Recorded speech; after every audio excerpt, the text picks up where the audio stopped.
Meu Deus, se sair uma coisinha fora do que eu planejei, vai dar tudo errado e eu não vou ser amada, eu não vou ser admirada, eu não vou ser respeitada. É um termo que é fácil de entender, então a gente vai usar ele, tá? Que é o tal da mulher guerreira. Porque, pensa, se você é a pessoa que faz tudo, que resolve tudo, que dá conta de tudo, que tem que... Você está sobrecarregada. E a mulher sobrecarregada, ela é a mulher guerreira. É aquela que beleza? Acha que precisa fazer as coisas. Que é diferente do feminino saudável, que não é que ela não tem que fazer as coisas, que é todo homem que tem que fazer e performar aquela masculinidade, etc. Não é isso. É entender que a força do feminino e a força do masculino está no equilíbrio. Todo mundo tem essas duas energias. E aí, gente, a mulher, ela não se torna dessa forma à toa. Não. Lá na primeira infância, ela entende que ela só vai ser vista, ela só vai ser amada, ela só vai ser valorizada quando ela faz tudo para todo mundo, quando ela dá conta, quando ela tem boa performance nas coisas. Então ela vai ser aquela pessoa... Pode observar, se você não é aquela pessoa, se você não conhece alguém que é assim, que é a pessoa do checklist. Tá, mas o que que faz? Tá, mas o que que é pra fazer? Mas e aí? E como é que resolve? Aí a vida vira um grande checklist e nem tudo na vida se resolve com checklist. No fundo você, o que acontece? Vamos lembrar de um detalhe importante que a gente sempre coloca em todas as lives. Você, a mulher sobrecarregada que se tornou mulher, que é por causa de ser a mulher guerreira, aquela que puxa toda a responsabilidade do relacionamento para si, você tem um trauma infantil. Bem-vindo ao mundo dos traumas. Todos nós temos traumas. A questão não é ter trauma.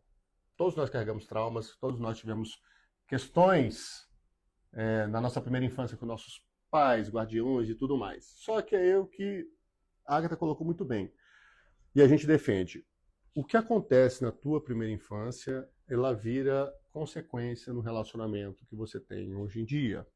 Então, por exemplo, um caso foi o que a Agatha colocou. A pessoa ela tem que ser vista, ela tem que ser enxergada, ela tem que ser valorizada e tudo mais. É uma forma que ela, criancinha, aprendeu se ela era uma boa aluna, se ela performava bem, se ela fazia as coisas, ela tinha elogio dos pais. Então ela aprende assim, toda vez que eu me dedico e eu sou esforçado, eu tenho. Quando eu não tiro nota boa, quando eu não me destaco, quando eu não faço as coisas, meus pais não estão nem aí. Pelo contrário, eles até brigam comigo e dizem que isso daí não é o jeito certo que a coisa devia funcionar, que eu devia me esforçar mais. Então isso é um problema. Outra questão é quando, por exemplo, você criancinha, bem pequenininha, até lá uns 5 anos de idade, você se sentiu trocada. Chegou lá um irmãozinho, você às vezes está na fase... Aí tem várias opções, vamos dar algumas. Chegou um irmãozinho, você achou que o irmãozinho te jogou de escanteio. Então é um ponto aí. Então você fala, não, eu não posso. Ué. Se eu não me destacar, eu vou ser trocada por isso daqui. Isso é um ponto. Outra possibilidade. Você era bem pequenininha e aí você, mulher, vou falar para o público feminino, começa aquela fase com 5 aninhos de achar que o papai é o príncipezinho, o namoradinho... Naquela visão de criança, tá? Porque você percebeu naquela época que todo mundo vivia em par. E aí você põe aquela ideia pro pai, só que o pai tem a mãe. Então, às vezes, você tem que disputar. Sabe aquelas histórias que você vê, até de memezinho bonitinho, que tem aquela criancinha, bebezinho, aí tá assim, o pai, aí tá aqui. Aí põe a mão na mãe, aí a criança vai lá e tira a mão da mãe. E quer que ponha nela. O que é isso? Ela está inconscientemente disputando espaço com a pessoa do outro lado. Estou falando de mulher, no caso aqui, ela está disputando a atenção do pai com a mãe.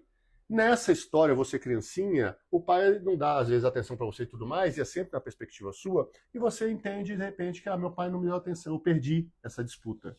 Então, para não perder essa disputa mais, o que você faz? Você fala assim, eu tenho que ser muito boa, eu tenho que ser fantástica, eu tenho que ser foda. E aí você leva isso para a vida. Eu tenho que me destacar na vida.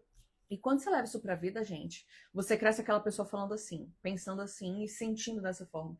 Eu tenho que ser a melhor, eu tenho que ser a mais bonita.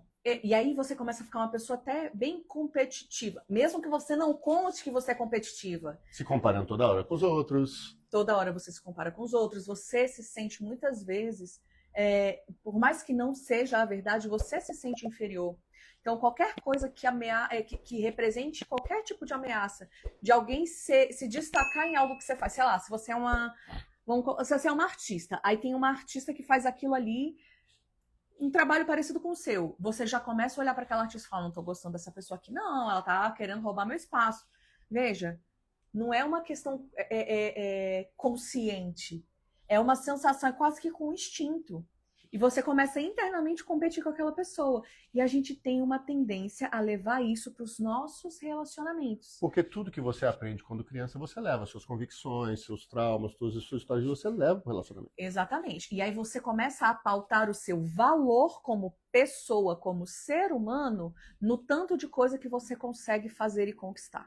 E aí você começa a achar assim, se eu não estou performando, se eu não estou puxando as coisas para mim, se eu não estou executando, eu não vou ter a admiração e o respeito das pessoas. Isso, gente, isso é um mecanismo inconsciente. Às vezes, a gente já falou de 2 exemplos. A criança que, quando pequena, ela só se destacava. Já falou de alguns exemplos, mas vou destacar alguns. A criança, quando você era pequenininha, que você você só tinha elogio dos pais e tudo mais quando você se destacava. Então aí você leva isso para a vida. Eu só posso fazer isso e para isso eu preciso fazer muitas coisas, senão eu não sou vista. A criança que lá na infância se sentiu traída ou trocada pelos pais. Os pais me deram atenção para o irmãozinho, o meu pai, que era meu princeso, meu príncipezinho, dá atenção só para a mãe. É outra questão. Outro ponto é o seguinte, é quando você começa a enxergar na dinâmica da família aquela referência. Aquela referência é o quê? A minha mãe dá muito duro. A minha mãe tem que se esforçar muito. A minha mãe vive toda hora se destacando. Então você chega e fala assim, eu preciso sofrer, eu preciso ralar muito na vida, porque este é o modelo que eu aprendi. O tempo era outro, a realidade dos seus pais era outro, você de repente está em outro padrão, em outro modelo, mas mesmo assim você internalizou essa convicção. E você fala, para mim, a vida só faz sentido se eu estou fazendo muitas coisas, porque senão eu não consigo ser admirada, eu não consigo ter. E você teve essa referência dos pais. E aí, qual é a consequência disso tudo, gente? Você, quando leva isso para o relacionamento, você verticaliza a relação. Lembra? Relacionamento horizontal, os dois do mesmo tamanho. Eu cuido de mim, você cuida de você e nós dois cuidamos juntos do relacionamento. E quando você vai para o relacionamento vertical, eu sou uma, aspas, adulta, e aí eu cuido de uma criancinha dizendo tudo que ele tem que fazer. E aqui entra a mulher que você vai fazer isso, você vai fazer aquilo, eu cuido disso, aí agora não sei o quê. Porque, gente, lembra que a gente sempre vem falando nas lives que a gente tem a tendência a encontrar um par que complemente a gente. Aí tem um ditado famoso que é assim, ó, 2 bicudos não se beijam. E é verdade. Então, para cada mulher que é assim, porque aprendeu a ser assim, como um mecanismo de sobrevivência, é muito provável que ela vai encontrar um desmaiado. Um desmaiado. Por quê? Já já a gente lê as perguntas, tá, gente? Essa pergunta tem a ver com essa resposta tem a ver com essa pergunta aqui. Pode continuar aí. Tá. Depois eu leio. Então, ela vai ter que lidar com o desmaiado. Por quê? Porque descansado, sem iniciativa. E onde tem, gente, onde tem uma... E aqui, gente, independente se você é homem ou se você é mulher, tá? Porque, lembra, relação vertical. Onde tem uma pessoa que tá cansada e sobrecarregada, pode olhar que tem um desmaiado, uma desmaiada, entendeu?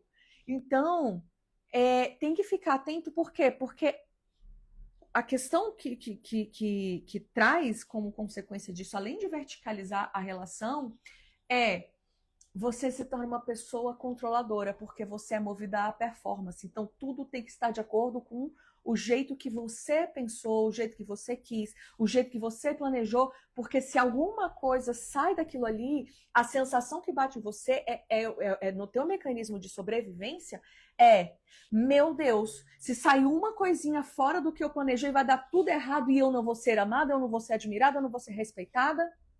E aí você começa a surtar porque o outro não está fazendo o que você quer, do jeito que você quer, na hora que você quer. Entende o jogo?